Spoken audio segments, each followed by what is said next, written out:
ఇటువంటి ఇన్సిడెంట్ ఎక్కడా చూడలేమా అంటూ పోలీసులు చెప్తున్నారు. ఒక్క క్లూ కూడా వదలలేడు. ఆర్మీ బ్యాక్గ్రౌండ్ నుంచి వచ్చాడు కాబట్టి చాలా ప్రీ ప్లాన్డ్గా, క్రూరంగా, అతి దారుణంగా, కిరాతకంగా భార్యను చంపాడు. అమ్మమ్మ వాళ్ళ ఇంట్లో భార్యని వదిలిన తర్వాత అక్కడ చుట్టుపక్కల ఆ పక్కింటి వాళ్ళు ఎవరిని ఉన్నారో, అదొక ఫ్లాట్ లా ఉంది కదా, పక్కన ఎవరిని ఉన్నారో ఒకసారి ఉంటే వాళ్ళతో కూడా మాట్లాడించే ప్రయత్నం చేయండి. అంటే వాళ్ళిద్దరు ఎలా ఉండేవారు ఏంటి, ఆ లోపల ఏమైనా ఫోటోలు అవి ఏమైనా కనిపిస్తున్నాయి వాళ్ళే?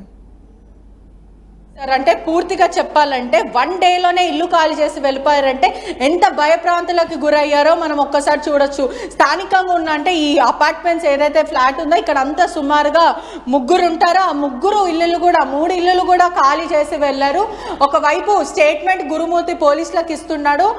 తాళి మొహం మీద తీసి కొట్టింది, స్పృహ తప్పి పడిపోయింది, చనిపోయిందని నేను అనుకోలేదు, అందుకే నేను చంపాల్సి వచ్చింది, నేను ఎస్కేప్ అవ్వాలని అనుకున్నాను అంటూ చెప్తున్నాడు. ఎంత క్రూరమైన దారుణమైన హత్య అంటే చెప్పడానికి కూడా మాటలు రాని విధంగా ఉంది. ఒకవైపు చూసుకుంటే కూడా గురుమూర్తి ఇచ్చిన స్టేట్మెంట్ వరకు చూసుకుంటే కూడా సన్నటి కత్తులు తీసుకున్నాను, 2 కత్తులతో శరీర భాగం మెత్తటి పార్ట్లన్నీ కట్ చేశాను, ఆ తర్వాత ప్రెషర్ కుక్కర్లో ఉడకపెట్టాను, అది సరిగ్గా ఉడకపోయేసరికి నేను మళ్ళీ బకెట్లో హీటర్ ద్వారా నేను 6 అవర్స్ వరకు ఆ మెత్తటి బాడీ పార్ట్స్ అంతా కూడా ఉడకపెట్టాను. దాని తర్వాత ఎండబెట్టాను, ఎండిన తర్వాత పొడి చేశాను, రోకల్ బండతోనే ఆ పొడి చేశాను.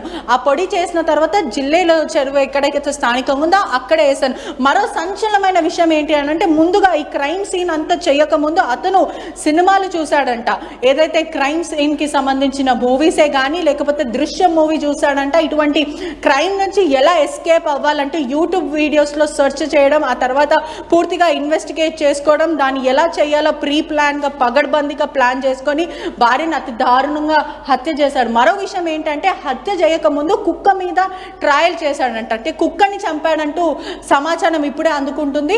ఒకవైపు కుక్కని అతి దారుణంగా హత్య చేసి కుక్కని మాయం చేసిన తర్వాతనే మనిషిని మాయం చేయొచ్చు అని ప్రీ ప్లాన్గా ఒక సైకో కిల్లర్ లాగా బిహేవ్ చేసి పూర్తిగా కుక్కని చంపేసి దాన్ని మాయం చేసిన తర్వాత భార్యని అతి దారుణంగా దాని తర్వాత తన బాడీని అంతా కూడా మాయం చేసే ప్రయత్నం చేశాడు. ఏం తెలియని నంగనాచిలాగా ఏం తెలియనట్టు కుటుంబ సభ్యులతో పోలీస్ స్టేషన్ వెళ్ళి మీర్పేట్ పోలీస్ స్టేషన్కి వెళ్ళి నా భార్య కనిపించట్లేదు, 14 రోజు మేము సినిమా చూసాము, సంక్రాంతికి వస్తున్నాం వెంకటేష్ మూవీ చూసాము, పిల్లలని అమ్మమ్మ వాళ్ళ ఇంటికి వెళ్ళారు, ఆ తర్వాత మా ఇద్దరి మధ్యలో గొడవ జరిగింది, తను ఎక్కడికి వెళ్ళిపోయిందో నాకు తెలీదు అంటూ ఇలా ఏం తెలియనట్టు డ్రామా చేసి వాళ్ళ ఒకవైపు కూతురు ఎవరైతే కూతురు ఉందో కూతురు వెళ్ళిపోయింది అని ఆవేదన వ్యక్తం చేస్తుంటే ఎక్కడికన్నా వెళ్ళిపోయిందేమో.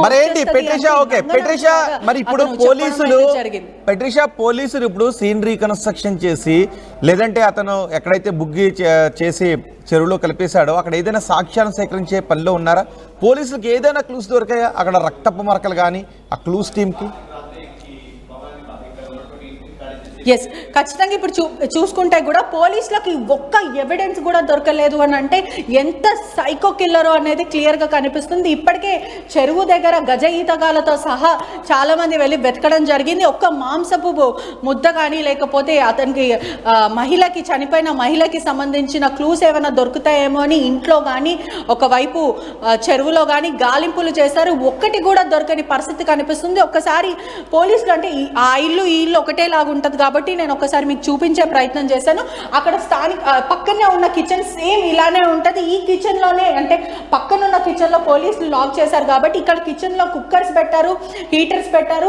అవన్నీ తీసుకొని అతి దారుణంగా చంపి ఫినాల్ తోని క్లూస్ దొరకకుండా స్మెల్ రాకుండా ఫినాల్ తో మాత్రము పూర్తిగా క్లీన్ చేస్తున్న పరిస్థితి అయితే కనిపించింది. మరో విషయం కూడా పోలీసులకి సుమారుగా 30 ఏళ్ల సర్వీస్ ఉంది మాకు క్లూస్ టీమ్ కి, ఎఫ్ఎస్ఐ టీమ్ కి, ఒక్క క్లూ కూడా దొరకలేదంటూ అతను చెప్తున్నారు. ఎక్కడైతే బాత్రూమ్ ఉందో ఆ బాత్రూమ్ లో అంటే ఒకసారి మీకు విజువల్స్ లో చూపించే ప్రయత్నం చేస్తాను. బాత్రూమ్ లో పూర్తిగా చెప్పాలంటే పైప్ లో వాటర్ కొట్టి కూడా అంటే డ్రైనేజ్ లో కానీ బాత్రూమ్ లో పైప్ లో వాటర్ కొట్టడం కానీ పోలీసులు కొట్టినప్పటికీ కూడా ఒక్క బ్లడ్ స్టెయిన్ కానీ బ్లడ్ కి సంబంధించిన ఏవి కూడా కనిపించడం అంత క్రూరంగా ప్రీ ప్లాన్డ్ గా ఒక సినిమా తరంగా క్రైమ్ ఎలా చేయాలంటూ ఇన్వెస్టిగేట్ చేసుకొని అనలైజ్ చేసుకొని ప్రీ ప్లాన్డ్ గా స్టోరీని కుకప్ చేసుకొని ప్లాన్ ప్లాన్ చేసిన వ్యక్తి గురుమూర్తి. ఇప్పటికే గురుమూర్తి పోలీసులను కూడా బ్లాక్మెయిల్ చేస్తున్నాడు. నేను చంపిన వాస్తవం నిజమే, ఎవిడెన్స్ ఉందా? మరి ఆమె అతను చంపినప్పుడు ఖచ్చితంగా అతన్ని బట్టలపైన రక్తపు మరకలు పడతాయి, ఆమె బట్టలో రక్తపు మడుగులో ఉంటాయి. మరి వీటిని ఏం చేశాడు? వీటిని ఉడకబెట్టాడు సరే, ఆ కత్తుల్ని ఏం చేశాడు? ఆ బట్టల్ని ఏం చేశాడు? ఆమె బూడిద చేసిన తర్వాత, ఆ పొడుం చేసిన తర్వాత వాటిని చెరువు దగ్గరికి ఎలా తీసుకువెళ్ళాడు? వేట్లో తీసుకువెళ్ళాడు, వాటిని ఎక్కడ పడేశాడు? ఇవైనా పోలీసులు సేకరించారా? ఇప్పటికే చూసుకుంటే 2 రోజుల నుంచి పోలీసులు తల బాదుకుంటున్నారు. ఒక్క క్లూస్ దొరకక సతమతం అవుతున్న పోలీసులు, రాచకొండ పోలీసులు చాలా సీరియస్గా ఈ కేసుని తీసుకున్నప్పటికీ కూడా ప్లాస్టిక్ కవర్స్ కానీ, అతనికి సంబంధించిన ప్లాస్టిక్ కవర్ ఏదైతే బలమైన వస్తువుతో భార్యని కొట్టాడో ఆ 2 నైఫ్స్, కుక్కర్స్ ఇవన్నీ స్వాధీనం చేసుకున్నారు. ప్లాస్టిక్ కవర్స్ ఎక్కడి నుంచి తీసుకెళ్ళావు, ఆ ప్లాస్టిక్ కవర్స్ ఎక్కడ ఉన్నాయంటే నేను పాడేశాను అని చెప్తున్నాడు. అంటే గడికి ఒక మాట, అంటే ఫస్ట్ ఒకసారి చంపేశాను అంటున్నాడు, ఆ తర్వాత నేను చంపానని మీ దగ్గర ఆధారాలు ఉన్నాయని పోలీసులను ముప్పతిప్పలు పెడుతున్నారు. కానీ నిజం మాత్రం చెప్పని పరిస్థితి కనిపిస్తుంది. ఇవన్నీ చూస్తుంటే కూడా అసలు నిజంగానే గురుమూర్తి నిజం చెప్తున్నాడా, లేదా పోలీసులకు ఒక హుకప్ స్టోరీ, కుక్డ్ స్టోరీ చెప్తున్నాడా అనే విధంగా అయితే డైలమాలో పోలీసులు కనిపించారు. ఎందుకంటే అతను నేరం చేశాడని నిరూపించడానికి ఒక్క వస్తువు కనిపించట్లేదు. అంటే ఎవిడెన్స్ లేకుండా హత్య చేయడం అనేది చాలా ఒక క్రిమినల్, ఒక సైకో కిల్లర్, ఒక క్రిమినల్ కుండే థాట్ ఇదంటూ పోలీసులు చెప్తున్నారు. మా 30 ఏళ్ల సర్వీస్ లో, అంటే క్లూస్ టు ఇస్తున్న సమాచారం మేరకు మా 30 ఏళ్ల సర్వీస్ లో ఇటువంటి మీరు అపార్ట్మెంట్ కిందకు వచ్చి మీరు ఆ ఫ్లాట్ నుంచి బయటకు వచ్చి ఆ చుట్టుపక్కల ఎదురు ఇంట్లో ఉన్న వాళ్ళు ఉంటారు కదా, ఆ ఫ్లాట్ కింద ఒక్కసారి వాళ్ళతో మాట్లాడించే ప్రయత్నం చేయండి. ఈ ఘటన తర్వాత రోజు వాళ్ళు చూసే మనుషులే, రోజు ఆ చుట్టుపక్కల ఉన్న వాళ్ళు చూసే భార్యాభర్తలే.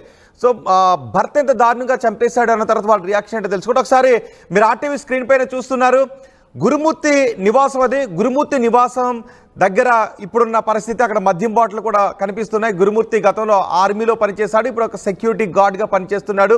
కట్టుకున్న భార్యను అతి కిరాతకంగా చంపేశాడు, గోడనేసి కొట్టాడు. నిజానికి ఇప్పుడు వస్తున్న కొన్ని విషయాలు తెలుస్తూ ఉంటే గురుమూర్తి ఆర్మీలో పనిచేసి వచ్చిన గురుమూర్తి ఎంత క్రూరంగా, క్షణికావేశంలో కాదు, ఎంత ప్రీ ప్లాన్డ్గా తన భార్యను చంపాలనుకున్నాడో తెలుస్తోంది. ముందు ఒక కుక్కను చంపి ఆ కుక్కను ఇలాగే ఉడకబెట్టి పొడుంచేసి దగ్గరలో ఉన్న చెరువులో కలిపేశాడు. సో ఎలా ఉంటుందని ఒక స్కెచ్ చేసుకున్నాడు, ఒక రెక్కీ చేశాడు. ఆ తర్వాత ఒక ఎక్సర్సైజ్ చేశాడు దాని గురించి. ఆ తర్వాత అందరినీ కూడా, భార్య పిల్లలందరినీ సంక్రాంతికి వస్తున్న సినిమాకి తీసుకుని వెళ్ళాడు. పిల్లల్ని మాత్రం అమ్మమ్మ ఇంటి దగ్గర వదిలేశాడు, భార్యను తీసుకుని ఇంటికి వచ్చాడు. ఇది గొడవ పడ్డారు. ఆ గొడవలో భార్య తన తాలిబొట్టును తీసి గురుమూర్తి ముఖాన్ని వేసి కొట్టింది. అప్పటికే పాపం చాలా విసిగిపోయి ఉంటుంది. ఎందుకంటే ఇంత క్రూరంగా చంపాడంటే తాలిబొట్టు తీసి కాదు. ఇలాంటి వాళ్ళు ఓకే, అలాంటివి నేను ఉపయోగించదలుచుకోలేదు. కానీ ఇంతటి దుర్మార్గుని ఉరితీసి చంపాలి, చట్ట ప్రకారం ఉరితీసి చంపాలి అని చాలామంది చెప్తూ ఉన్నారు. అండ్ ఆ తర్వాత భార్యను గోడనేసి కొట్టిన తర్వాత రక్తపు మడుకలో ఉన్న భార్యను మరింత తలపైన బాది చంపేసి ఇంట్లో ఉన్న కత్తులతో భార్య శరీర భాగాల్ని కోసేశాడు. ఆ తర్వాత ఒక వాటర్ హీటర్లో ఆ భార్య శరీర భాగాలు ఒక బకెట్లో వేసి హీటర్ని పెట్టి బాగా ఉడికించి ఆ తర్వాత కుక్కర్లో వేసి ఉడకబెట్టారు. కుక్కర్లో వేసి ఉడకబెట్టి మళ్ళీ వాటిని తీసి ఎండబెట్టి పొడించేసి దగ్గరలో ఉన్న చెరువు దగ్గరకు తీసుకెళ్లి పడేశాడు. అంటే ఎంత క్రూరంగా ఉన్నాడో ఈ భర్తను అర్థం చేసుకోవచ్చు. అందుకే బహుశా తాలిబొట్టు తీసి ముఖాన్ని కొట్టింది. కానీ అదే భర్త చేతిలో తను చనిపోతానని అనుకోలేదు. మీరు అక్కడ ఇంతకుముందు చూపించిన కుక్కర్లోనే ఆ ఇల్లాలు వాడికి ఎన్నోసార్లు అన్నం వండి పెట్టింది. పెళ్ళైన దగ్గర నుంచి అదే కుక్కర్లో అన్నం వండి పెట్టింది. అదే కుక్కర్లో ఇప్పుడు భార్యను చంపి ఉడకబెట్టి చెరువులో పడేసిన దుర్మార్గమైన ఘటన చోటు చేసుకుంది. బూడిద అయ్యేంత వరకు కాల్చానని గురుమూర్తి చెప్తున్నాడు. భార్యను చంపేసిన తర్వాత శరీర భాగాలను ఆ కుక్కర్లో వేసి బూడిద అయ్యేంత వరకు కూడా కాల్చే పొడిని 2 బకెట్లలో తీసుకుని వెళ్ళి చెరువులో కలిపేశాను గురుమూర్తి చెప్తున్నాడు. అంటే సాక్ష్యాలు కూడా దొరకకుండా ఏం చేయాలి అని ముందు ఒక కుక్కను చంపి ఎక్సర్సైజ్ చేసి ఆ తర్వాత భార్యను చంపేశాడు. ప్రస్తుతం గురుమూర్తి పోలీసుల అదుపులో ఉన్నాడు. పోలీసులు అన్ని కోణాల్లోనూ విచారణ చేస్తున్నారు. కానీ ఎక్కడ కూడా సాక్ష్యాలు దొరకకుండా, ఏమాత్రం సాక్ష్యాలు దొరకకుండా భార్యను చంపేయాలి అని ప్లాన్ చేసే ఒక దృశ్యం లాంటి సినిమాని ఇప్పుడు పోలీసులకు చూపిస్తూ ఉన్నాడు. కానీ పోలీసులు మాత్రం ఎలా అయినా సరే అన్ని క్లూస్ సేకరించాలనే పనిలో ఉన్నారు. చెరువు దగ్గరికి వేట్తో తీసుకువెళ్ళాడు బకెట్లతో అని, ఆ చెరువులో ఏదైనా ఆ మాంసం ముద్దలు దొరుకుతాయేమోనని చెరువును కూడా గాలిస్తున్నారు. అలాగే ఆమెను చంపినప్పుడు ఆమె ఒంటిపోయి ఉన్న బట్టలు ఎక్కడ వేశాడో, ఆ రక్తపు మరకలతో ఉండే ఆ బట్టలు ఎక్కడ పడేశాడో, అలాగే ఈ భర్త బట్టలను కూడా ఏం చేశాడనే వివరాలను కూడా పోలీసులు సేకరిస్తున్నారు. ఏ కత్తులతో ఆ భార్యను కోసేశాడు అనే వివరాలు కూడా పోలీసులు సేకరిస్తున్నారు. పోలీసులు కూడా ముప్పు తిప్పలు పెట్టే సమాధానాలు ఇప్పుడు మీరు ఆర్టీవీ స్క్రీన్ పైన చూస్తున్న గురుమూర్తి చెప్తున్నాడు. చూడండి ఒకసారి, భార్యతో ప్రేమగా దిగుతున్నట్టుగా ఫోటో దిగాడు, కానీ అదే భార్యను నిర్దాక్షిణ్యంగా గోడనేసి కొట్టి చంపేసి ఆ కుక్కర్లో వేసి ఉడికించి చెరువులో పడేశాడు. ఇలాంటి భర్తను ఏం చేయాలని మీరు అనుకుంటున్నారో మీ అభిప్రాయాన్ని కమెంట్ బాక్స్లో తెలియచేయండి. ఒక 2 రోజుల క్రితం జరిగిన ఇంకొక ఘటన కూడా నేను మీకు చెప్పబోతున్నాను. చెప్పిన తర్వాత మళ్ళీ మా ప్రతినిధి పెట్రేషా దగ్గరికి వెళ్తాను. 2 రోజుల క్రితం మనం చూసాం, గర్భంతో ఉన్న భార్యను కడుపుపై కూర్చుని తొక్కి ఆ గర్భంలో ఉన్న బిడ్డ బయటకు వచ్చేసేలా చేసి చంపి ఆ తర్వాత భార్యను తీసుకెళ్ళి ఎక్కడో పడేసిన దుర్మార్గమైన ఘటన మనం చూసాం. ఆ ఘటన 2 రోజుల క్రితం జరిగింది. ఇప్పుడు మరో దుర్మార్గమైన భర్త ఘటనను చూస్తున్నాం. భార్యను చంపి కుక్కర్లో వేసి ఉడకబెట్టి పొడుంచేసి చెరువులో కలిపేసిన దుర్మార్గమైన భర్త ఘటన ఇది. మా ప్రతినిధి పెట్రేషా గురుమూర్తి నివాసం దగ్గరే ఉన్నారు. పెట్రేషే, భర్త ఇంత దారుణానికి రోజు వాళ్ళని చూస్తుంటారు ఆ భార్య భర్తలు చుట్టుపక్కల ఉన్నవాళ్ళు. ఆ చుట్టుపక్కల ఉన్నవాళ్ళు ఆ భార్య భర్తలు చూసి ఏమనుకుంటున్నారు? ఇప్పుడు గురుమూర్తి చంపేశాడని తెలిసిన తర్వాత వాళ్ళ రియాక్షన్స్ ఏంటి? అంటే మొత్తం మీద చూసుకుంటే ఎక్కడైతే గురుమూర్తి ఇల్లు ఉందో ప్రస్తుతం మనం అక్కడనే ఉన్నాము. సుమారుగా 2 ఫ్లోర్లు ఉంటాయి. 2వ ఫ్లోర్లో వాళ్ళు నివసిస్తూ ఉంటారు. ఫస్ట్ ఫ్లోర్లో మాత్రం భయప్రాంతాలకు గురయ్యి చుట్టుపక్కల ఉన్న వాళ్ళందరూ రాత్రే ఇల్లులు, అంటే రెంట్ హౌజులు కాబట్టి రాత్రే ఇల్లులు ఖాళీ చేసి వెళ్ళిపోయిన పరిస్థితి అయితే కనిపిస్తుంది. ఇంట్లో కూడా ఎవ్వరూ లేరు. అంటే ఇంత క్రైమ్ సీన్ జరిగింది కాబట్టి బ్రూటల్ మర్డర్, అంటే అతి దారుణంగా సొంత భార్యని 13 సంవత్సరాలు కలిసి జీవించిన భార్యని క్షణిక ఆవేశంలో అనుమానం పెనుభూతమై చంపేసిన తర్వాత ఇంకా ఇక్కడ నుంచి మేము ఉండలేము అంటూ భయప్రాంతాలకు గురి అయ్యి వెళ్ళిపోయిన పరిస్థితి కనిపిస్తుంది. ఒక్కసారి మనం విజువల్స్లో చూస్తే కూడా ఎవరు లేని పరిస్థితి, అంటే కాలనీ వాసులు కూడా భయప్రాంతాలకు వణికిపోతున్నారంటే ఒక్కసారి మనం ఆలోచించవచ్చు ఎంత ఇంటి దగ్గర నుంచి చెరువులో పడేసిన చెరువు ఎంత దూరం ఉంటుంది? ఒక్కసారి ఆ నివాసం దగ్గర నుంచి అతను అంటే సుమారుగా అక్కడ నుంచి సుమారుగా చెప్పాలంటే ఇంటి దగ్గర నుంచి చెప్పాలంటే 1 కిలోమీటర్, అంటే 80 మీటర్స్ నుంచి 1 కిలోమీటర్ వరకు ఉంటుందని కూడా పూర్తిగా సమాచారం వస్తుంది. బకెట్లో తీసుకెళ్లాను, ఆ సమయంలో ఎవరైనా చూసారా అంటే కూడా ఎవరు చెప్పలేని పరిస్థితి కనిపిస్తుంది. ఒకసారి మనం లేనంత చూడొచ్చు, కూడా చాలా సూన్సామ్గా ఖాళీగా కనిపిస్తుంది. ఎవరు మాట్లాడని పరిస్థితి కనిపిస్తుంది. మేము వివరం చెప్పము అని అంటున్నారు. ఇక్కడ స్థానికులు ఉన్న వాళ్ళు కూడా ఎవరు కూడా చెప్పని పరిస్థితి అయితే కనిపిస్తుంది. అంటే మొత్తం మీద చూసుకుంటే కూడా ఒకవైపు గురుమూర్తి చాలా జాగ్రత్త పడ్డాడని తెలుస్తుంది. గతంలో ఆర్మీలో పనిచేశాడు కాబట్టి హ్యూమన్ ఇంటెలిజెన్స్ ద్వారా రిటైర్ అయ్యాడు. ఆ తర్వాత ప్రీ ప్లాన్డ్ గా చంపడం క్లియర్ గా తెలుస్తుంది. మొదట దాడి చేస్తాడని తెలుస్తుంది. ఒక్కసారి వాళ్ళతో స్థానికంగా మాట్లాడే వాళ్ళతో అమ్మా ఇక్కడ హత్య జరిగింది కదా, ఎప్పుడైనా ఆ అమ్మాయి ఇంకా వాళ్ళ అయినా మాట్లాడడం ఎప్పుడైనా చూసారా? మేము పని చేసుకుంటాం, అక్కడ ఉంటాం, మేము తెలియదు. తాత ఏం జరిగింది ఇక్కడ? అంటే భయపడుతున్నారా తాత చెప్పడానికి? నాకు అసలు తెలియదు చెప్పాలి.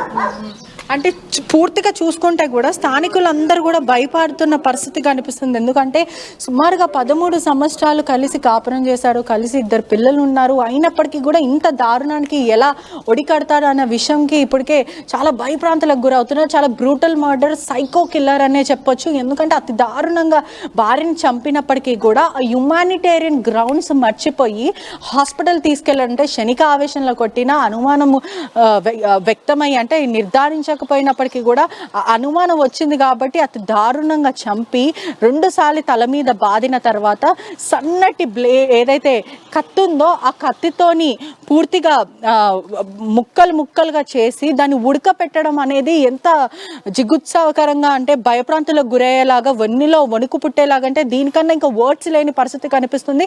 ఇదొక్కటే కాదు, గతంలో కూడా అంటే ఇటీవల కాలంలో చూసుకుంటే కూడా సొంత భార్యని ప్రెగ్నెంట్తో నిండు గర్భిణిని అతి దారుణంగా హత్య చేసి తను నిండు 8 నెలల ప్రెగ్నెంట్ ఉమెన్ అయినప్పటికీ కూడా పలుమారు పొట్ట మీద కొడుతూ తనుతూ దుంకుతూ అతి దారుణంగా బిడ్డ గర్భం నుంచి బయటకు వచ్చే వరకు అంత దారుణానికి హత్య చేశారంటే హైదరాబాద్లో ఈ 2 ఘటనలు ప్రస్తుతం సెన్సేషనల్గా మారుతున్నాయి.